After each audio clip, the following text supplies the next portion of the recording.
25th of January, Rabbi Levitt, Gemora.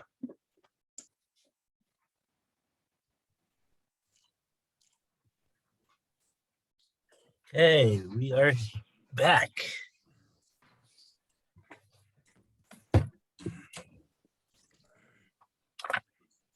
Let's see.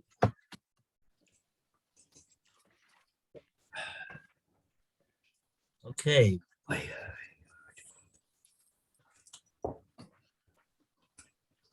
Welcome back, everybody.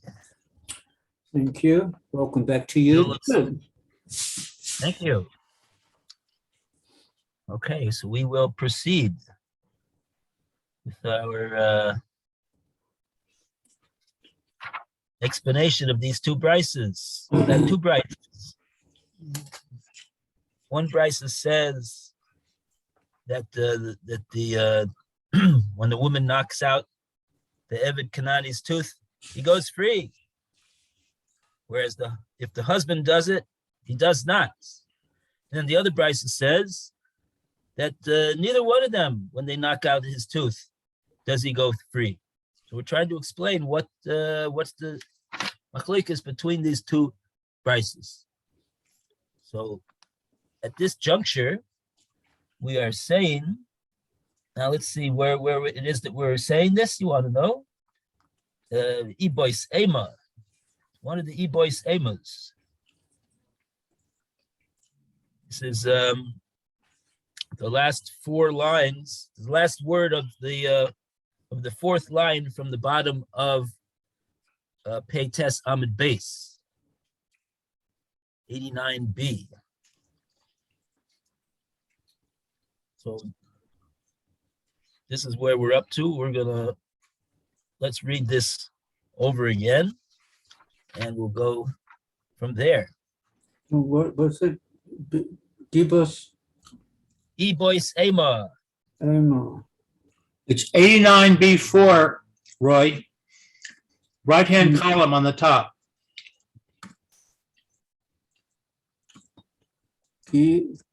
Oh, I see. The E geared, bait, base, amo. That sounds different. That's it.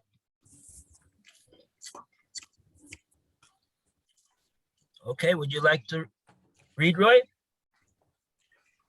Okay. The E gibos amo.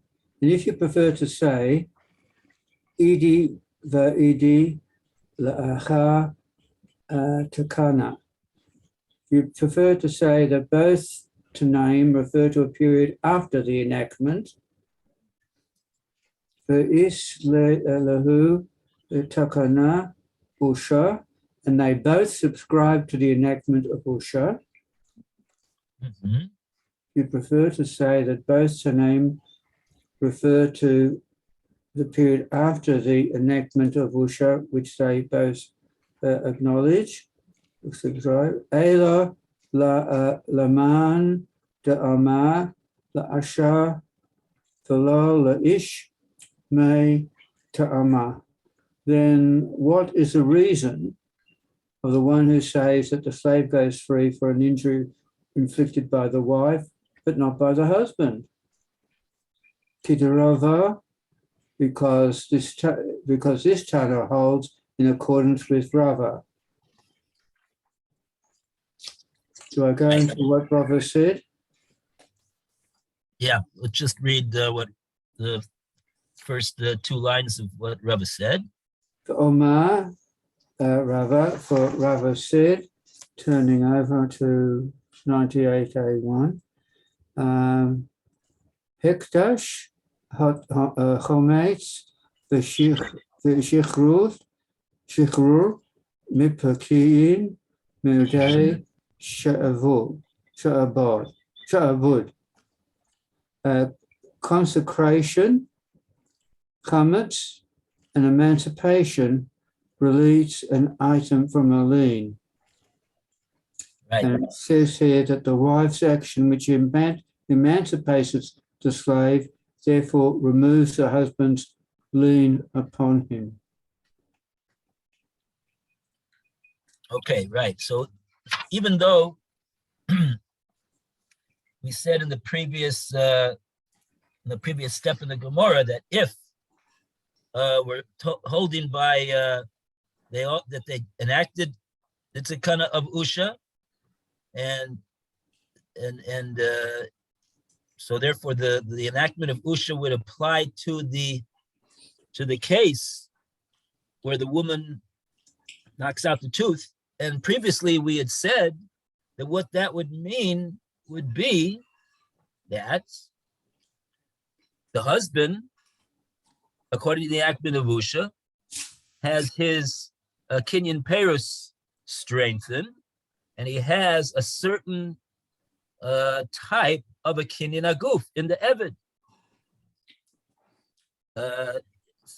And that would detract from the Kinyan Aguf that the Isha has, because that would mean that the Isha does not have a full, undivided, complete Kinyan Aguf in the Eved, and that would appear to mean that she would not be able to emancipate the Eved by knocking out the tooth, just like she would not be able to emancipate him by writing him a document of emancipation, a shtar shikhrur.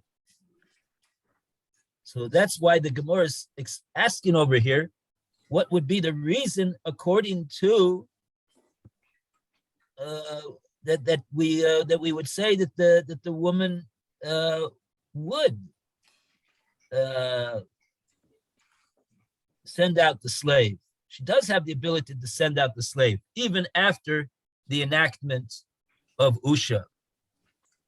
That's what our Gemora here is dealing with, and the Gemora is answering that the Brisa that says that she has the ability to do so holds like Rava.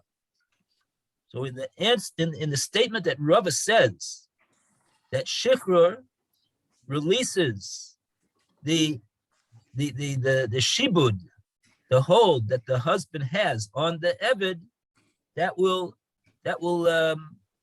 mean that the woman will be able to emancipate him.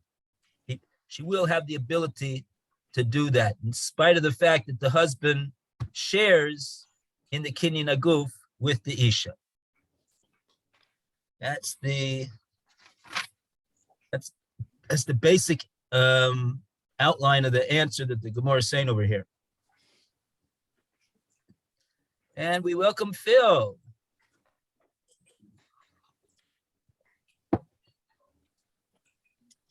Okay, so now that we know the basic answer, we're going to see Rashi has an extensive discussion about this statement of Rava over here.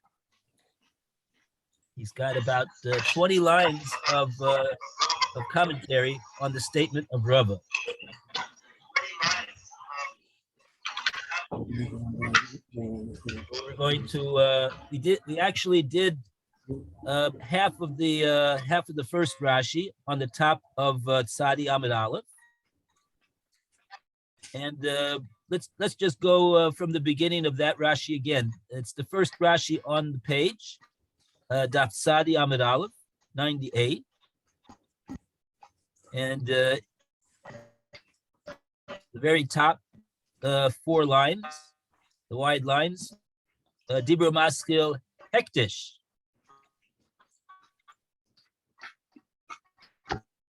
Okay, so Phil, would you let's see, Phil's not coming in right away. So let's Louis, would you like to start off the reading of Dibur Maskil Hektish? Okay. I think Phil's trying to say something, but I can't understand him.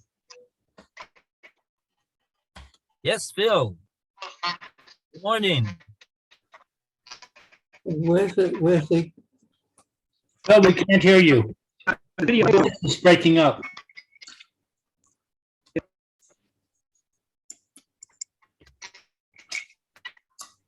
Okay. waiting to.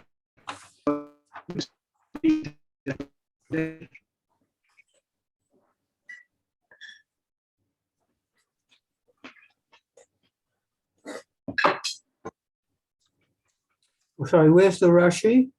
Okay, he's muted himself.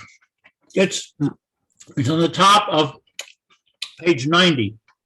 A. Very first Rashi. I've got the what, Hektish. Exactly. That's it. Oh, all right. Sorry. All right. All right, Hektish. Asay Shoro Apotiki Lebal Chova Vichazar Lova Zeh. So the shore, the ox is made to be sanctified as an apotiki, which is property designated by a debtor for collection in case he is unable to pay his obligation. To the creditor, and the borrower chazar, the borrower reneged. He didn't. I mean, chazar here means that he after having done that, he was choser from that. He went. He turned around and did the following thing, something which would seem to be inconsistent with what he just got through doing. Ah, I see.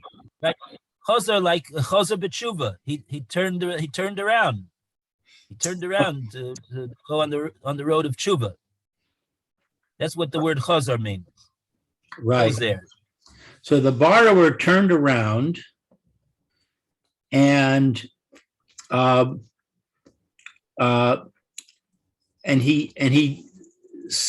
dedicated the dedication of the body, the mizbeach. He turned around and he gave the ox to be a carbon. Yes. Hapikia. This uproots she yavodei shabudei. This uproots the lien. Yes. The malva of the malva. Right. Of the lender. Right. So the lender has a lien on the ox, which was set aside for that purpose, and then the borrower went and dedicated it to the Beis Hamikdash as a carbon, thereby canceling or nullifying the lien. Umutar, and this is permissible. The mizbeach is permissible, but the ox is now permissible to be offered on the mizbeach. Ve'ein bo mishum gazal, and it is not considered to be theft. Right. Shevach hekdish mafkio. What is shevach? Okay, so there's a correction here on this word. The word is not shevach, as it reads in the Rashi. You read the word correctly. but you have to take a look where the little aleph sends us. The little aleph sends us to Hagos Abach, which is in the inside the column, even further inside than Rashi, and further down from this Rashi, after Masoras Hashas, and you'll find Hagos Abach beneath the barbecue spit. See where I am? Yes. So it says, So see that little aleph? yes. Yeah. So it says Mishum Gezel Shekas instead of Shekoach. Instead of Shavach, it's Shekoach. That the strength Hekdish of Hekdish Mafkia. Oh, that's right. the same. What's the word Mafkia mean? Uprooted. So the strength of the Hekdish uprooted the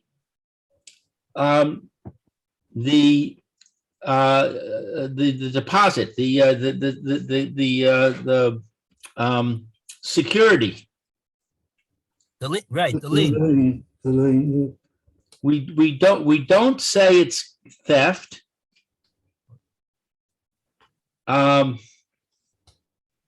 We don't say it's theft because we don't say because, wait a second, we don't, ein bo mishum gezel, it's not because of theft that the strength of the sacrifice uproots the shore as being a security. Right. There's no ein bo mishum gezel. This word mishum doesn't actually mean because of here. Yeah. The usage of the word mishum over here, in English we would translate it ein bo mishum gezel. There isn't in bo in this Maisa mishum gezel any form of gezel. There's no gezel that happened over here in this situation that he turned around after having made the animal an apoteki, which basically means that the creditor has now a lien on this animal to have this animal paid, be security to pay his obligation in the event that the guy doesn't give him any money. And now in step 2, he was chazar. He turned around and he dedicated the animal to the mizbeach. So Rashi is explaining over here that uproots the lien on this animal that the malva had, that the lender had, and now the animal is mutter lemizbeach. It's perfectly acceptable to bring this animal on the mizbeach. Ein bo mishum gezel. It does not have in it any trace of gezel, because an animal which is stolen is not fit to be brought on the mizbeach. So he would not be able to bring such an animal on the mizbeach. But here Rashi's saying that this animal now is fit to be brought on the mizbeach. And how does that work exactly? So Rashi said, "Shekoach hekdish mafkioi." It was the strength of the hekdish when he consecrated the animal.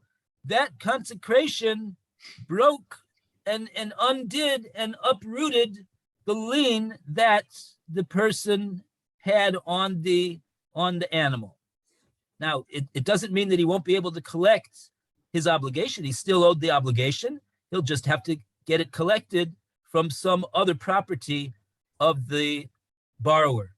But this animal that he originally designated to be set aside for the creditor to take his obligation from that animal. With the hektish, he broke the lien. He undid the lien, and therefore the animal is free and clear, without any encumbrance of the creditor, and as such, there's no trace of gezel over here, and as such, it is permissible to be brought on the mizbeach. O'Eel, Yeah.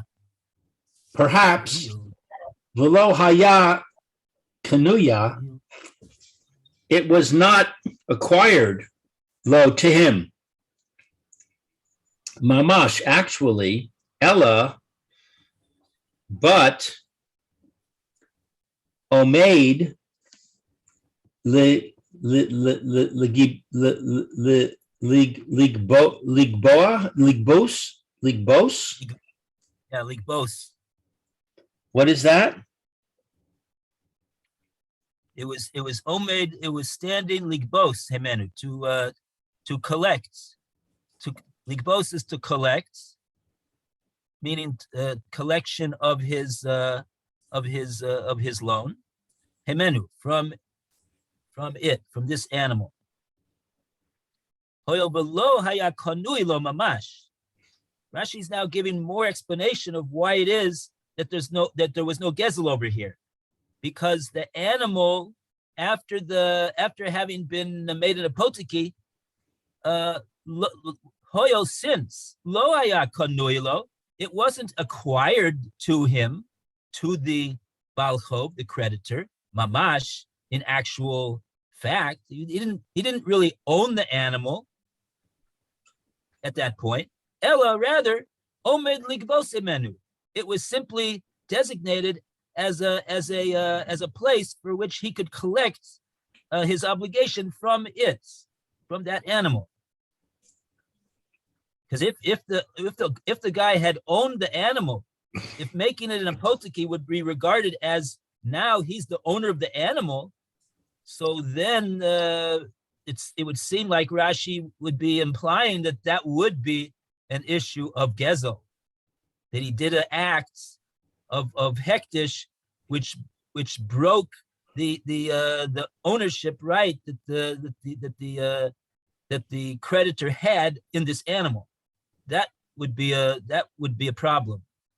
That animal would not be mutar l'mizbeach.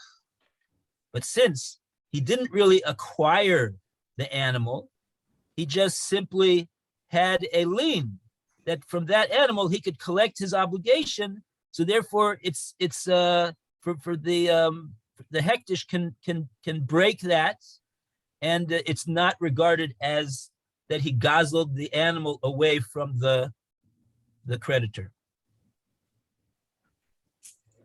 Vidavka kedushes haguf, and certainly there is holiness to the body.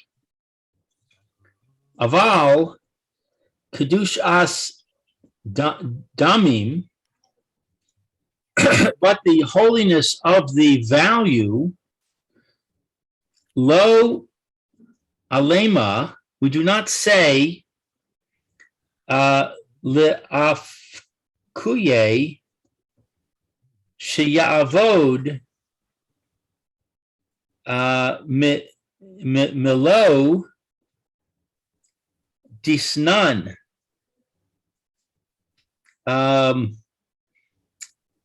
We don't say le'afkude, that the status of being a security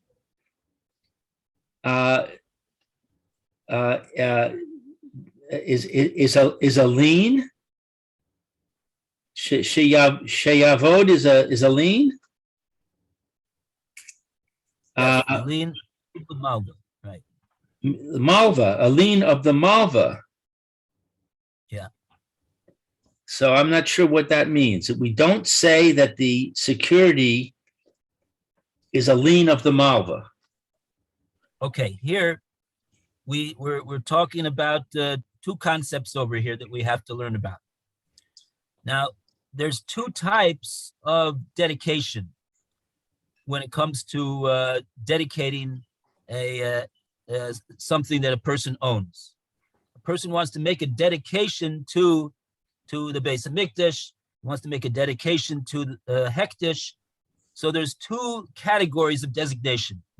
One category of designation is called Kedushas Aguf. That by virtue of the dedication, the goof of the article becomes dedicated to the Beis Hamikdash. What does that entail? That is really talking about a thing which is an animal, which is fitting to be brought on the Mizbeach. That's the only case really of Kedushas Aguf, where we say that the level of Kedusha that is in this animal penetrates through its goof. It's Kedushas Haguf. So that is a stronger Kedusha. That dedication creates a stronger dedication than what's called Kedushas Damim, to sanctify the monetary value of the article that was dedicated. And that would be in regard to he's got anything basically that cannot be brought on the Mizbeach. And he's makdish this article. He's the owner, he's makdish, he dedicates the article. And then what happens is that article is now hektish. But what's the nature of its hektish? The nature of its hektish is kedushas damim. Its monetary value is sanctified. It's not something that can be brought on the Mizbeach. It's something it's an art, it's whatever it is. It's a house, it's a chair, it's a Cadillac, whatever it is. And he dedicates it to the Beis Hamikdash. You can dedicate a Cadillac to the Beis Hamikdash if you want. And what does that mean now? That the money, the value of that Cadillac is now hektish. So, but that's a weaker kedusha, that's a weaker dedication, and that's what Rashi's saying over here. Dafka means specifically kedushas aguf. Here we're talked about a case where the borrower, he dedicated a shore, he dedicated an ox. He did not dedicate a Cadillac. So an ox, when he dedicates an ox, that ox gets kedushas haguf. The nature of its kedusha is kedushas haguf, and that's a stronger kedusha, and that's the strength. The strength of that kedusha can break and undo the lien of the creditor. But simply a kedushas damim, that he has a Cadillac, and he dedicates that to the Beis Hamikdash, and so now that Cadillac has got kedushas damim. That dedication is weaker, and if, for example, he had designated his Cadillac as an apoteki, it's going to be set aside to pay for the obligation of the Baal Chov, in case he doesn't have any money to pay when time is due. He could take the Cadillac, but then he turns around and he will he dedicates the Cadillac to the Beis Hamikdash. So now that Cadillac now has kedushas damim, but that kedushas damim is not strong enough. That's what Rashi says here. Lo alimi. It's not strong enough, that kedushas damim, lafkuye shibud malva, to break and undo the lien that the malva has on the Cadillac. So that's why Rashi is dealing with a case of a ox, that he made the ox an apoteki, and he did not make a Cadillac the apoteki. Okay, so this word la'afpuki means to break? Yeah, I've used that to break it, to uproot it, to undo it. Right. Okay. So if it was a whenever- Cadillac, it would not work. Right. Which means what? That the dedication will be invalid, and the Malva could repossess the Cadillac. Right. Correct. Okay, but that's kind of irrelevant because in our case we're talking about a cow. Right. Rashi is just he's yeah, true. Rashi wants to let us know that that we're talking about a ox. If you'll ask, why Rashi, why you got to talk about an ox? Why is the Gemora over there talk about an ox? So Rashi says, I'll tell you why. Because if he dedicated a Cadillac, so Rava's rule is not going to work. Right. Okay. Disnan, we learned in a brisa, Mosif Malva owed a dinar. The lender added a dinar. Ufoda es ha nachsim, and he redeemed the nachsim. I don't know what a nachsim is. Nechasim. Nechas is properties, assets. He redeemed the properties. The Cadillac. Okay. Halo al manas l'shalem. Is it not on condition to pay l'asa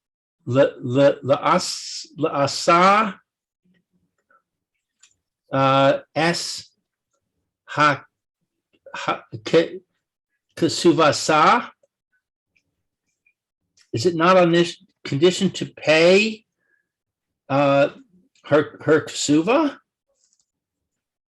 kule, etc.? Yes. So how did we get to the kesuva from Okay. from the ox? So really, what we have to do over here is open up a Maseches Erechin, if you have one. Let's see if I have.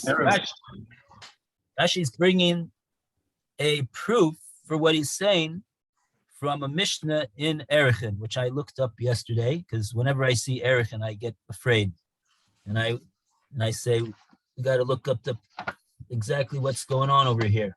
He is Erechin Ayin Reish Kaf Yud Nun. Yes, that's it. I have it. Oh, very good. Okay, so you can. What daf? This is Chaf Gimel Amid Base. Chaf 23. 23b. Good. You have an Eric and Roy.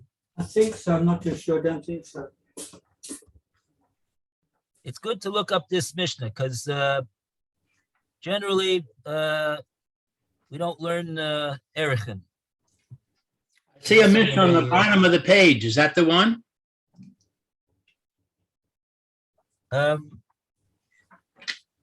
It's the well, it's sort of like in the it's sort of like in a little past the middle of the page.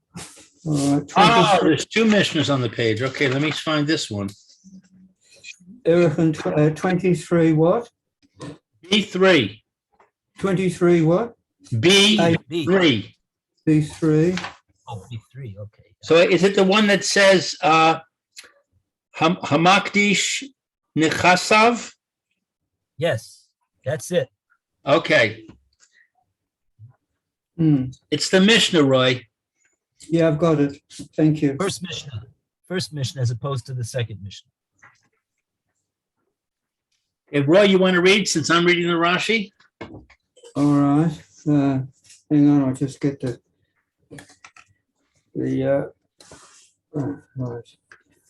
Okay.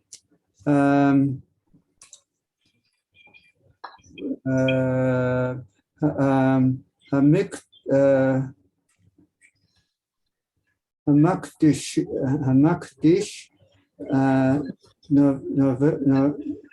Nochosi Siv, if one consecrates his properties, Vahavasei Alav Kesuvas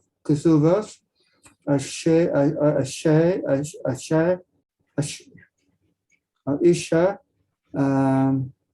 Uvaal Chuv and Achov, and there was a woman's Kesuba obligation there, as his wife's, or a debt to a lender against him.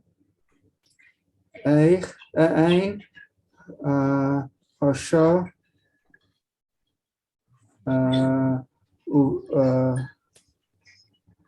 Yikola Ligbos Besovaso Min Hahekdesh. The woman cannot collect a kesuba directly from Hekdesh. And if there was a woman's kesuba obligation or a debt to a lender against him, the woman cannot collect her kesuba directly from the Hekdesh. Nor can the Velal Baal Chov Es Chavo, nor can the lender collect his debt directly from Hekdesh. Elo Hapodeh, rather the Redeemer redeems the properties from the Hekdesh. Al Manas Litin La Alasho Bichasuvo, on condition to give them to the woman as payment for her kutuba. Uleval Chuv Es Chava, or to the lender as payment for his debt. And the Mishnah elaborates this law. We'll go on then. Yes, go on to the right, because this actually this what you're about to read right now is actually the part, the section of the Mishnah that Rashi is going to quote.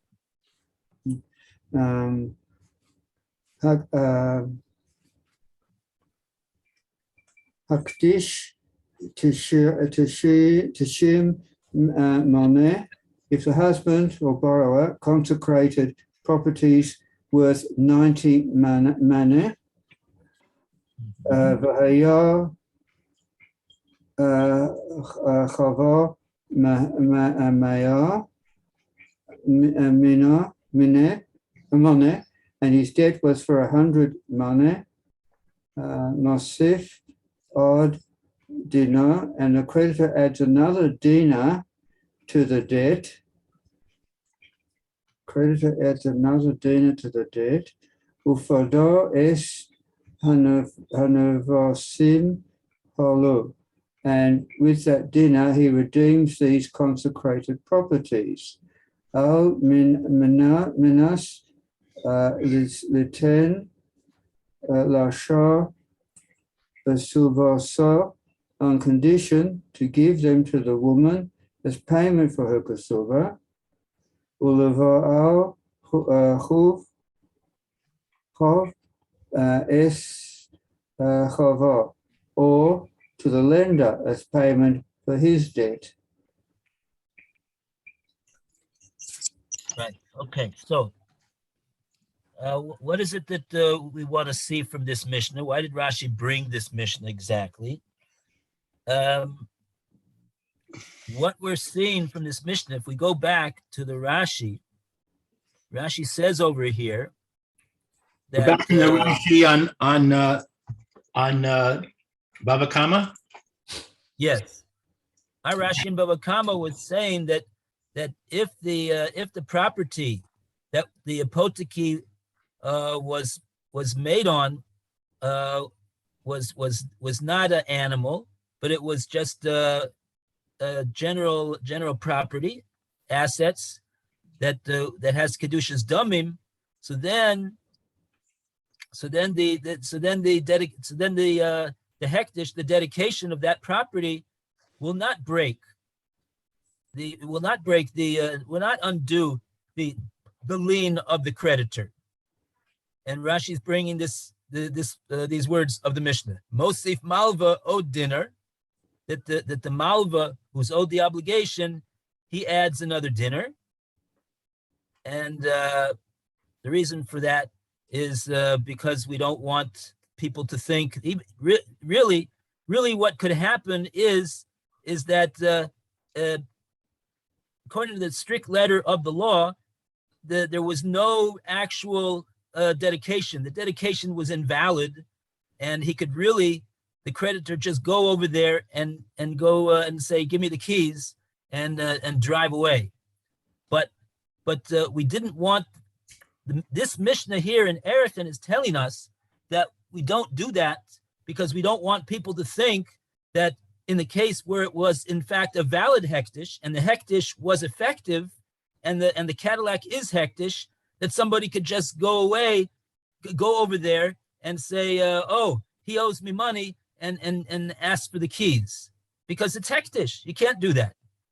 So therefore, we for that reason we instituted that it won't be capable of taking this Cadillac out from the Beis Hamikdash unless he does a nominal amount. He gives a dinner which is 100th of a mana, and that's a nominal amount. So like a nominal pidyon, that he's redeeming the hektish property, and like that, he can claim his obligation from this article. And so you see over here from this Mishnah in Erechim that the hektish, a person that owed the woman the ksuva, or in our case, the person owed the guy money, the borrower, the hektish was ineffective, and the Baal Chov, the creditor, just he's going to be able to collect those assets that were deposited by hektish. It's just that the Mishnah is telling us that we got to do this ceremony of doing a pidyon, so that people shouldn't think that the actual hektish can be redeemed without doing a pidyon, without doing a redemption. But you see from this Mishnah that the hektish really was not effective. Time's up. Time is up. Okay. Thank you. Yashikoya.